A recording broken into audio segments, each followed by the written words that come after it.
Mga kaermitanyo, naririto na ang kadugtong ng ating kwento. Simulan na natin. Kagad nakahanap ng makakalaban si Labrador ng kanilang mga tandang dahil hindi rin sila inatrasan ng mga taga-bundok. Makalipas ang ilang mga minuto, nakaisa na nga ang paunang sultada ni Bador. Punong-puno ng pagkagalak noon si Bador dahil alam niya sa kanyang sarili na mas mataas ang porsyento na sila ang mananalo. Pagpasok niya sa ruwedang gawa sa kawayan, nasipat niya doon ang mga misteryosong matatanda. Tahimik lang itong nakaharap sa kanya at bago nito inilapag ang manok sa lupa, may kung anong inihip ito sa kanyang manok. Paglapag ng dalawang tandang, kitang-kita ng grupo ni Bador ang pagiging lamang ng kanyang tandang. Paglapag ng kanyang tandang sa lupa, walang habas nitong pinaliguan ng palo ang kalaban. Ngunit biglang napatahimik ang kasamang kababaryo ni Bador nang lumakad na lamang ang kanyang tandang habang sumuka ng dugo. At kaagading natumba at nangisay ito. Hindi noon makapaniwala ang grupo ni Bador na sa kabila ng lahat, talo pa rin sila. Hanggang sa umabot ng 5 sultada ng mga manok ni Bador. Ngunit sa kasamaang palad, tila ba pinagkait sa kanila ang panalo ng panahong ito. Sa 5 tandang niyang dala-dala, ay walang ni isa dito ang nanalo. Maging ang kanyang kagrupo noon, halos nalimas ang kanilang mga manok nang siyang labis nilang ikinasama ng loob. Pinag-uusapan nila noon ang matatandang sabungero at ang tungkol sa huklubang nagdadala ng kamalasan. Dahil nakarandam sila dito ng kakaiba ng mga araw na ito, pinili na lang nilang mag-inuman hanggang sa masipat nila ang 3 kababaryo nilang nakarating lamang. May dala-dala din itong tagta-3 manok at ang mga lalaking ito ay ang mga anak sa 3 magkakaibigang sabungerong yumauna. Paglapit nito sa kanila, kaagad namang bungad ni Bador dito ay, "Oh, nahuli kayo. Ako pa sa inyo, iuwi nyo na lang yung mga tandang nyo." Dahil sa kanyang sinabi, napatitig naman sa kanya ang 3 at di naglaon, sumagot ito ng, "Bakit Bador? Talo na naman kayo? Ang sabihin nyo, mga bulok lang talaga yung mga manok nyong dala dyan. Diyan na nga kayo."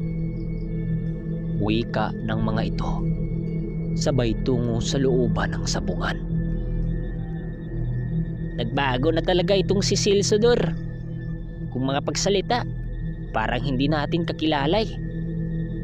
Wika naman ng kaibigan ni Bador na kasama niya sa inuman na yon. "Hayaan mo na yun, Ting. Nagpapanalo lang yung mga manok nila nung nakaraan. Parang di na tayo kilala. Pero tingnan natin kung obra yung yabang niya sa lugar na ito." Sagot naman niya sa kanyang kaibigan. Maya-maya pa, nang maubos na nila ang kanilang iniinom, nagpasya silang sundan yung 3 kababaryo nila. Pagdating nila malapit sa ruweda, nasipat nilang nasa loob na ng ruweda ang isa sa magkakaibigan. Pinagmasdan lang nila ito. Yung isa naman na sa labas lang, tinitigan ito ni Bador dahil nakita niyang umikot ang ulo nito. Nang makita niya ito, tila ba nilayasan siya ng espiritu ng alak sa katawan ng mga oras na yon. Bigla kasing nag-iba ang pagmumukha ng kakilala niyang anak ng yumaong mga batikang sabungero, hanggang sa mapansin ni Bador sa kakilala niyang yon na may dinukot ito sa kanyang bulsa. Pag-angat ng kamay nito, nakita niya ang hawak nito. Isang libretang itim na may kaliitan lamang. May mabilisan itong binanggit, tapos sabay pasok sa ruweda. Pagdating nito sa kanyang kasamang humawak sa manok, hinimas-himas niya ito. Maniwala man kayo o sa hindi, yun pa lang ang unang pagkakataon na makita ni Bador na nagpapanalo ang kanilang kababaryo sa lugar na yon. Gulat na gulat noon sila Bador dahil sa siyam nitong dalang tandang, halos tagdadalawang bihag ang naging nadali nito. Hanggang sa pagsapit ng hapon, sinubukan nilang hingian ng balato ang tatlong yon. Ngunit tanging masasakit na salita na lamang ang kanilang natanggap nang siyang ginagawa na lang nilang biro. At kasama din nila yon sa paglilibot tuwing gabi. Pagsapit ng 4:00 ng hapon, may napansin si Bador na isang matandang kuba na nakatayo sa ilalim ng puno ng akasya. Medyo may kalayuan lang ito sa sabungan. Paglalarawan ni Bador sa matanda, may kulukulubot ang pagmumukha nito at may hawak-hawak ding tungkod. Nakatitig lang ito sa sabungan at ang ipinagtataka ni Bador, may kasama itong napakalaking kalabaw na nakatayo sa tabi nito. Dahil sa gulat ni Bador, naituro niya ito sa mga kasama niya. Ngunit walang nakita ang mga ito. Paglingon ni Bador, wala na doon yung matandang nakita niya. Dahil purong talo na naman silang magkakasama, minabuti na lang nilang mag-inuman na lamang ng tuba sa may tabi ng nagpapasugalang Karakros. At ang ilaw pa ng mga panahong ito, yung tinatawag na Petromax. Hanggang sa inabot sila ng 10:00 ng gabi sa lugar na yon. At kasama nila yung tatlong mayayabang. Nakikisama na lang sila sa mga ugali nito. Pag-uwi nila, habang sakay-sakay sila sa mga kabayo, sa kalagitnaan pa lamang sila ng daan, nakarinig sila ng pagsisialulungan ng mga aso. At kasabay nito, ang sumasalubong sa kanila na napakaraming insektong lumilipad na halos magsisidapuan na sa kanilang mga kabayo. Nang maramdaman nila ang kaganapang iyon, mas binilisan pa nila ang kanilang pag-uwi dahil nararamdaman ng kababaryo nila ang masamang pangitain na iyon. Pagdating nila sa baryo, nadatna nilang nagkakagulo ang mga tao sa 10:00 ng gabing yon. Ang sabi-sabi ng mga tao, dumating ang kinakatakutan nilang mangyayari, ang pagbisita ng pulutong na mga daga. Kasama na dito ang lumilipad na peste. Dahil sa mga kaganapan, muling nagpulong ang grupo nila Bador na maglilibot dahil paninigurado malapit lang sa kanila ang nasabing hukluban na may dala-dala ng lahat ng yon. Sa paglabas nila ng baryo, nakarinig ulit sila ng pag-alulungan ng mga aso. Wala na silang nagawa nung una kundi ang mapahinto sa kanilang paglilibot upang pakiramdaman ang kabuuhan ng lugar. Nagpalakad na din sila noon ng mensahero upang matanggap ng nakaantabay nilang mga kasama ang impormasyong nasasaksihan nila. Maya-maya pa ay laking gulat na lamang ni Labrador nang makasilay sila ng animoy mga kalabaw sa parteng unahan nila na may nagbabagang mga mata sa dilim. Dali-daling lumapit ang mga ito sa kanilang kinaroroonan na halos segundo lang ang pagitan nang tuluyan na itong makalapit sa kanila. At walang sabi-sabi, dinagit ang ilan sa kanilang mga kasamahan. Dahil sa pangyayaring yon, napilitan silang maghihiwalay-walay para takasan ang mga nilalang na yon. May ilan mang hindi pinalad na makaligtas. Patuloy pa ring hindi pinaghinaan ng loob ang kanilang mga kasama na may dala-dalang latiko. Si Badur noon halos mangiyak-ngiyak na sa kanyang kinaroroonan dahil sa panganib na kanyang nararamdaman. Ilang minuto pa ang lumipas ay tuluyan na ngang nawala ang ingay sa buong paligid. Hindi na din nila nasilayan ang mga nilalang na malakalabaw ang wangis. Hudyat ng pagsisialisan ng mga ito. Bagaman mapayapa na ang buong lugar, nanatili pa rin silang nakatago sa malalalim na kanal na gilid ng mga tubuhan. Nagmamasid at naghihintay sa paglitaw pa ng ibang mga nilalang. Makalipas pa ang 1 oras, muli na naman silang nakaramdam ng katakot-takot na presensya sa buong lugar. Pagsilay naman nila sa talahiban, doon nila nasipat ang isang matandang hukluban na kanilang kinatatakutan. Nakasuot ng tilang purong itim ang matanda na merong dala-dalang tungkod. Nang makita ito ni Badur, doon niya napagtanto na ito nga ang nakita niya sa baryo kung saan sila dumayo. Nakatitig ito sa kanilang baryo na halos bakas sa pagmumukha nito ang labis na galit sa naging kaibigan nitong 3 sabungero. Animoy kahit napakatagal na ng panahong nangyari ang bagay na yon ay patuloy pa ring ipinapadama ng hukluban ang galit nito.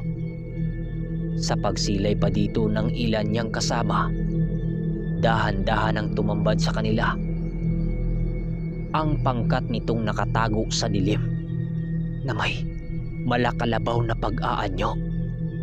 Alam nilang mga aswang ito. Paglitaw ng mapupulang mata ng mga nilalang, halos tuluyan ang panghinaan ng loob ang buong pangkat ni Badur. Sa isang iglap, nawala ang pagnanais nilang lubaban at gawa ng alam nila sa kanilang mga sarili na higit na mas madami ang bilang ng mga nilalang.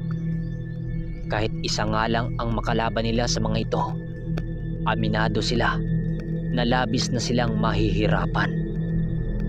Nagsisi na rin noon si Badur kung bakit pa siya sumama sa lakad na yon. Naging kampante kasi sila dahil sa mga dala-dala nilang armas. Sa pagpapatuloy ng kanilang pagmamasid, may ilan sa kanilang mga kasama ang kumaripas ng takbo. Bagaman karamihan sa kanila ay labis na ang natakot, patuloy pa ring naging matatag ang mga ito. Yun din ang naging dahilan ng mga ito upang manatili sa lugar na kanilang kinaroroonan. Maya-maya pa, doon na nila nasipat ang paglapit ng mga nilalang. Wala naman sila noong nagawa kundi salubungin ang mga ito sa kabila ng pagiging tagilid ng kanilang pangkat kung iisipin. Kahit anong kalabit nila sa kanilang mga baril, nakapagtatakang kahit isa sa mga ito ay hindi nagawang pumutok. Katangahan na noon ang ginawa nila Badur, dahil parang ang nais nilang palabasin kapag naialay nila ang kanilang mga buhay sa mga nilalang ay tuluyan na silang matahimik. Nang makasakay na sila noon sa kabayo, ay agad din naman nilang tinahak ang daan patungo sa kinaroroonan ng hukluban. Dala-dala ang mga bangkaw at latigo. Lahat sila ay nagsisigawan, tanda ng kanilang pagiging matapang para sa kanilang mga alagang nasa baryo. Si Bador naman noon, namamahala na sa kanyang sarili sa kadahilanang inaasahan na niya na madakip nila ang matanda. Ngunit sa paglapit nila sa kinaroroonan ng hukluban, bigla naman silang naantala nang makita nilang naglaho na lamang ito na para bang pula. At kasabay ng paglaho nito sa kanyang kinaroroonan ay siya namang pagkawala ng mga kasama nitong nilalang. Dahan-dahang dumilim ang kalangitan na para bang nababalot na ito ng maitim na ulap. Lumakas na din ang kabog ng puso ni Bador. Hindi niya mawari pero pakiramdam nila mayroong mga demonyong pumapaligid sa kanila. Maya-maya pa ay paisa-isa nang nagsibagsakan ang kanyang mga kasama. Ang ilan sa mga ito, nagdurugo ang mga bibig na para bang may kung anong sakit na dumapo dito. Panay na din ang pagsisitayuan ng kanilang mga kabayo, indikasyon na meron itong nakikita na hindi nila nagawang masilayan. Ilang minuto pa ang lumipas, bigla na namang hinila ng kung anong nilalang ang isa sa kanilang mga kasama, nang siyang nagdudulot sa kanila ng labis na takot. Anong ginawa niyo dito sa ganitong oras? Kanina, tinalo niyo sa sugal ang mga inutusan kong kaibigan. Dahil kayo ang nakasulot sa ginawa kong patibong. Ibig sabihin, kayo ang nagmana sa ninakaw ng inyong mga magulang sa akin. Hindi ba dapat nasa loob na kayo ng inyong mga manukan ngayon, nagbabantay kung may dadapong mga nilalang? Wika ng isang tinik na hindi nila malaman kung saan ang galing. Sa bawat katagang binabagkas nito, paisa-isa namang nawala ang mga kasama ni Bador, hanggang sa dumating ang puntong 4 na lang silang natira, at ito ang 3 na anak ng 3 antingerong sabungero na naging kaibigan ng hukluban noon. Halos hindi na noon makakilos ang kanyang katawan dahil sa takot na kanyang naramdaman, maging ang buo nilang pangkat. Maya-maya pa, muling lumitaw sa harapan nila ang hukluban, at kasabay nito ang dahan-dahan nitong paghawi ng talukbong na nakakubli sa kanyang tunay na pagkakakinlanlan. At sa paglitaw ng pagmumukha nito ay bumungad sa kanilang paningin ang wasak nitong pagmumukha at namumuting mga mata. May napakalaking hiwa din yun sa kanyang dibdib na halos naghihilom na. Indikasyon na meron itong nakaaway matagal na panahong lumipas na. Sa pagpatuloy ng pagtitig-tito ni Bador, nasipat niya ang mga memoryang hindi naman sa kanya. Nakita niya sa pagitan ng 3 antingero at ang huklubang nag-uusap sa papag ng isang kubo na halos hindi niya alam kung saang parte ng lugar iyon. Ayon kay Bador, na sa bawat pagkisap ng kanyang mga mata, naglalakbay ang kanyang kaisipan. Habang patuloy siyang nakatitig sa matanda, wala siyang alam pero pakiramdam niya may mga bagay itong nais ipahayag sa kanya.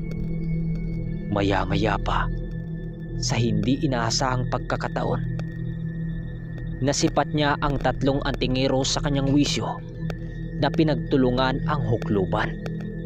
at puwersahang kinuha ang libreta ng hukluban na yon. Naglalaman ng mga karunungan ang libreta na iba't ibang pamamaraan, lakip na sa mga sugal, kung kaya't nagpang-abot sila sa pagbubuno. Sa sobrang tindi ng kanilang naging labanan, umabot na sila sa pagtataas ng mga hawak nilang patalim, at hindi naglaon ay nasugatan ng malubha ang hukluban ng hawak na antingero, nang siyang naging sanhi para tuluyan itong makatakas sa lugar. Habang binabagtas ng 3 antingero ang daan papalabas ng gubat, nakarinig ito ng mga pagnanangis sa buong paligid. Napakarami na ninyang naramdaman na nilalang na sumusugod sa kanya, na para bang wala itong balak na sila ay tantanan. Bagaman ganun ang kanilang mga naranasan, nagpatuloy pa rin sila hanggang sa dumating ang puntong narating na nila ang labasan ng gubat. Dali-dali silang tumungo sa kanilang baryo, at magmula noon, hindi na nagpunta ang 3 sa gubat. Nagawa naman nilang dasalan ang gamit para alisin dito ang sumpa. Nagamit nila ang karanungang yon sa kanilang bisyo ng mahabang panahon, pero hindi nila inaral ang ilan dito. Ngunit dumating ang isang araw na nagawang mabasag ng hukluban ang ginawa nilang pangontra. Bumungad sa kanilang harapan ang pagmumukha ng hukluban habang sila ay nag-iinuman. Okay mga kaermitanyo, hanggang dito na muna ang kwento dahil putol na naman yung story, hindi pinadala ng buo. Isusunod natin yung part, yung pinali nito. Sana naman naintindihan nyo, di ba? Yung takbo ng kwento. Yun palang 3 nanalo sa sugal, yung 3 kaibigan nila ni Bador. Yun pala ang nagmana sa libreta na galing sa ninakaw ng kanilang mga ama, di ba? At nagawa nilang matalo yung ginawang pamain ng matanda. At doon nga, di ba, nakumpirma ng hukluban na yun nga ang sumalo sa libreta na yon. So alam nyo na ang mangyayari dito.